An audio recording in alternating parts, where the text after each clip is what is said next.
Friends మొన్న బయటికెళ్ళాము ఒక పని మీద ఈవినింగ్. ఆ పనిలో పడి నైట్ అయిపోయిందనమాట. ఇంక ఇంటికెళ్ళి ఏం వండుకుంటాంలే అని ఒక దురద మొదలైందనమాట. ఒక రెస్టారెంట్‌కెళ్దాం, తిందాం, డబ్బులు వదిలించుకుందాం అని ఒక దురద ఉంటది కదా! ఆ దురద మీద ఒక పిజ్జా ప్లేస్‌కైతే వెళ్ళాము.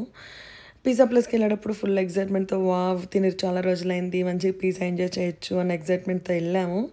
కానీ ఇప్పుడు కనిపించే ఎక్సైట్‌మెంట్ తర్వాత కనిపించదు. ఎందుకంటే అదెందుకో చూపిస్తాను.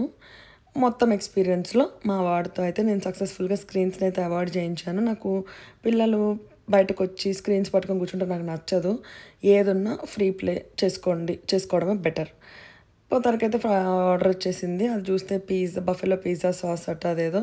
ఏదో రెగ్యులర్ పిజ్జా గాని అన్ని టాపింగ్స్ ఏసేసాడు. నాకస్సలు నచ్చలేదు. ఇది తిన్నాక మళ్ళీ బుద్ధి పుట్టి గూడా ఎప్పుడు గాని ఇట్లాంటి రెస్టారెంట్‌లకొచ్చి ఇట్లాంటి పిజ్జాలు ఆర్డర్ పెట్టొద్దు అని డిసైడ్ అయ్యాం మొత్తానికి.